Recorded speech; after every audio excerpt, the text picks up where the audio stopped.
Of course, we've been talking about opportunities in the UK, opportunities in the diaspora, opportunities in care work.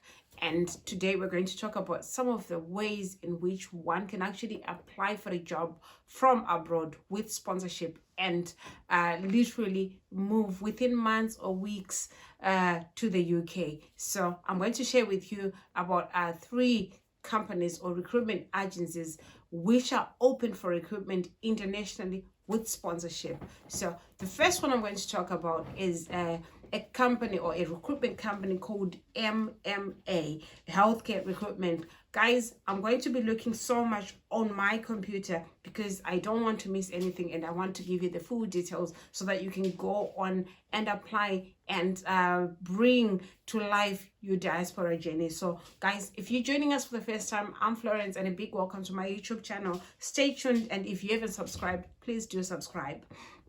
So the first organization I'm going to be talking about is called MMA, and this has been linking skilled international healthcare professionals with healthcare facilities worldwide for the longest of time. And obviously their mission remains unchanged over the years, and they've been bringing loads and loads of people. I've got friends and family who have come through this organization. No wonder why I am at liberty to talk about them. So this organization it's actually a whole list of countries in which you can actually relocate to. So if you have decided you want to try them, you have to pick a country that you want to relocate to and see the different criteria that you have to meet. So they have got placements in Ireland, Germany, Netherlands, Australia, United States, Saudi Arabia, Canada, New Zealand, United Arab Emirates, the UK, Middle East, and South Africa. So with them, you have to fill out a long application form, and in this application form it has got different stages, which I'm going to just like give you a quick rundown. Where the first one is where you put in your personal information, which is your name and stuff, your addresses, and obviously your contact details. So then there's a section for your professional background, your professional experiences, and your country of residence and nationality. Why is this in place? It's because, I mean, as you all know, countries like the UK have actually like put restrictions, have put restrictions as far as recruitment is concerned. This is pertaining to the red list, which was put in place by the World Health Organization. So some countries are on red list. Like I'm from Zimbabwe, so Zimbabwe is on red list. I'm going to touch a little bit on that one to say organizations like MMA and other organizations that I'm going to speak about in this video are not allowed to recruit directly from these countries which are on the red list. But however, that does not mean if you're Zimbabwean and you reside in an eligible country. I'll give you an example to say, if you're Zimbabwean and you live in South Africa, or if you're Zimbabwean and you live in Botswana, or if you're Zimbabwean and you live in Mozambique, or any other country which is not on the red list, that means you can actually apply with these organizations, and you can actually relocate to the UK or anywhere else, regardless of you being a Zimbabwean national. So what this means is it does not necessarily mean that if you're Zimbabwean, you cannot relocate to the UK. You can, but then by law, you are required to be residing in an eligible country, in a country which is not on the red list. So now you know, and now you can make that decision as well. So you put in all those details to say where are you currently living and what sort of professional background have you got, and your specialty and things like that. So there is obviously those the requirements, the mandatory requirements that you need. One of the things that I always encourage people to do is, honestly, it's a no-brainer at this time or at this point in time for one to be applying and you haven't even done like your English proficiency, or you have got you have not yet done your TB test, or you've got no driver's license. Obviously, competition is so high. I mean, I came to the UK in 2022, and round about that time, there was like a mass movement of people from abroad to the UK or to other countries. And with time, obviously, the market is sort of like flooding. Regulations have changed and things like that. But at the moment, things are starting to pick up as far as international recruitment is concerned. No wonder why I've said, well, I'll come out and I'll speak on this. I'll come out and I'll encourage people like yourself, you're watching this video, to encourage you to say it's still possible for you to move to the UK on a care visa. So that's why we're having this conversation. But then there are things that we do encourage people to have, things like your English proficiency, which is your IELTS or your OET, depending on your proficiency. Obviously, there's a level of score that they require from you, which you'll fill in when you go on the application form on their website. You will know, you will put in your score and everything else. And also some of the things that they do ask you is they ask you to upload your CV and also your other qualifications or your other documents, including your registration copies if you have them. Suppose maybe you're a registered nurse or a pharmacist or maybe an allied healthcare practitioner. They will require you to upload some of these things. So there is actually a note at the bottom of the application form, and I'll read it out. So there's a question where they say, from where are you applying? And there's a note to say, please note, in adherence to the employer's code of practice and the guidelines set forth by the World Health Organization, we're currently unable to recruit healthcare staff from WHO red list countries. And there's a whole list of countries which are on the red list. So you check your eligibility, you check, depending on your location, you check which one is your country of residence at this point in time, and does that allow you to apply and be successful.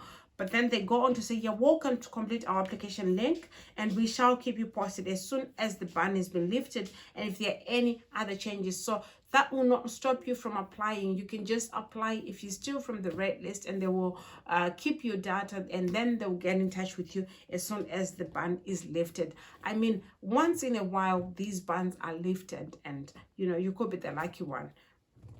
So that should mean you should not give up. So guys, enough about MMA, and I wish you all the best. So the second organization I want to talk about is an organization called Sare. This is actually actively recruiting from abroad.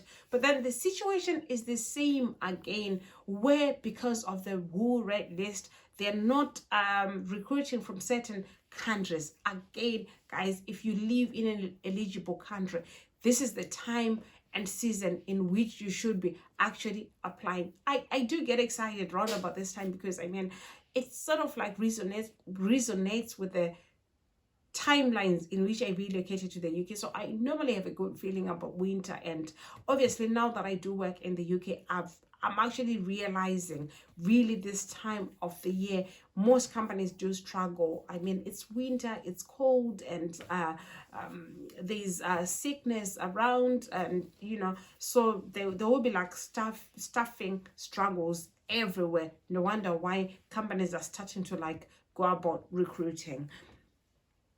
So that's the second organization I wanted to talk about. The third organization I'm going to talk about is an organization that known as Pell's Recruitment Agency. I love Pell's Recruitment Agency, and a big shout out to them because that's the organization that linked me with the organization that I went on to come to the UK with. So I always have a good feeling about this one. So they also do employ overseas workers, healthcare workers, on behalf of companies within the UK. I've also noticed Pell's Recruitment also do recruit for companies in Ireland, companies in Scotland, companies in Wales and Northern Ireland. So basically, like, they cover a whole lot of a big region in Europe as well. So I'll just go through one of the applications where they say it's for a healthcare assistant or nursing assistant jobs. So healthcare assistants work under the guidance and supervision of fully qualified healthcare professionals. And so what they do is they actually link you, they recruit you, they interview you, and then when you meet the criteria, then they will sort of like match you with an organization that can go on to actually interview you again, and then if they're happy, they will then engage you, and then the process continues. So that was more or less like the way I came. I remember, well, this is like over 2 years ago. So If I miss anything, guys, my apologies. But this is how it happened. I applied. I went on their website. I applied. I expressed interest in a care job as a care assistant. And obviously, I expressed interest to say, I want to move to the UK. So they responded to me. They said they wanted to interview me. I went into the interview. It was a nice, good interview. The people who were interviewing me were absolutely marvelous. A big shout out to them. So they interviewed me, and they actually told me after the interview to say, okay, if we will get back to you, and if you're successful at this stage, then we will place you with the organization that we feel you are a match, and then they will interview you, and if they're happy with you, then the onboarding process starts. So I did an interview with them. I passed the interview, obviously, which I was excited for. And then within days, I was matched with an organization that I later on actually came with to the UK. So it's a really, really good organization, very professional. This one's very very professional, very professional. I had a good experience with them, so I do encourage you to register your CV with them. I do encourage you to register your CV with them. So guys, these are some of the ways in which you can actually relocate abroad, relocate to the UK. And part and parcel also of the things that I want to encourage people to do is to apply directly to organizations. I've been sharing, in the past few days, I've been sharing opportunities in the UK with sponsorship. So besides the red list, this I'll clarify before I end this video shortly. So part and parcel of the things that I do encourage people to do is to apply directly to organizations, because what the red list does is it stops recruiting agencies that do mass recruitment from massively or on a large scale recruit from countries that are struggling with healthcare staffing.